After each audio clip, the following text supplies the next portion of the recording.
আপনারা হয়তো খেয়াল করেছেন, আমি গত বছর থেকে বারবার বলেছি অন্তর্বর্তীকালীন সরকারকে যে কোনো না কোনো ফর্মে স্থানীয় সরকারের একটা নির্বাচন এই আমলে করা উচিত।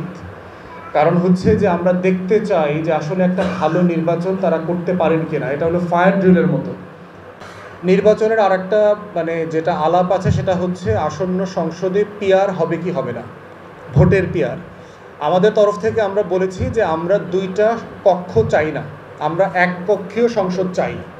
কারণ হচ্ছে যেই বাংলাদেশ গত 54 বছরে একটা সংসদকে কার্যকর করতে পারে নাই, সে দুইটা সংসদ কিভাবে কার্যকর করবে? বরং যেটা হবে, এই 100 আসন নিয়ে কেনাবেচার হাট বসবে। ধরেন একটা আসনে 5 জন মনোনয়ন চাচ্ছে। এক্সট্রিম মশার কয়েল প্ল্যান্ট ফাইবার দিয়ে তৈরি, তাই সহজে ভাঙে না, সুগন্ধিযুক্ত ও নিরবিচ্ছিন্নভাবে জ্বলে। ডেঙ্গু, চিকুনগুনিয়া বাহি সহ যে কোনো মশার বিরুদ্ধে দেয় এক্সট্রিম সুরক্ষা। তো বলবে যে ঠিক আছে, তুমিও 10 কোটি দাও, তুমিও 10 কোটি দাও, তোমার উপরে পাঠাই দিব, তোমাকে এখানে দিলাম আর তোমার উপরে দিব।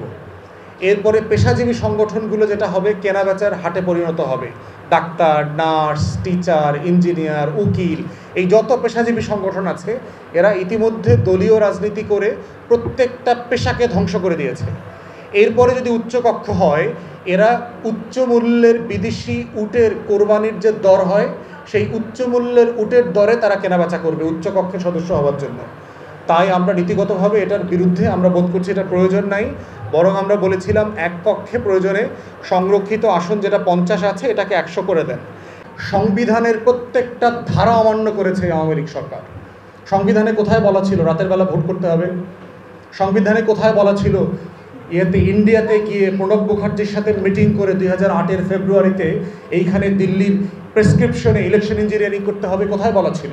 সংবিধানে কোথায় বলা ছিল যে বাংলাদেশ থেকে সকল বিরোধী দল নাই করে দিতে হবে, 6,500 মানুষকে ক্রসফায়ারে দিতে হবে?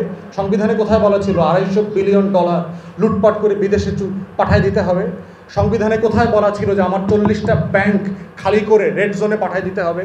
সংবিধানে কোথায় বলা ছিল যে বাংলাদেশে মুক্তিযুদ্ধ ব্যবসার নামে হাজার হাজার কোটি টাকা লুটপাট করে ফেলছে? কোথায় বলা ছিল? তাহলে সেই প্রসঙ্গ তো আসতে হবে যে আওয়ামী লীগ আসলে রাজনৈতিক দল কিনা। একটা স্বাধীন রাষ্ট্রে গত 54 বছরের ইতিহাসের সবচেয়ে জঘন্যতম গণহত্যাগুলো করছে হচ্ছে আওয়ামী লীগ। আওয়ামী লীগের নেতৃত্ব হয়েছে। পিলখানা গণহত্যা দেখেন,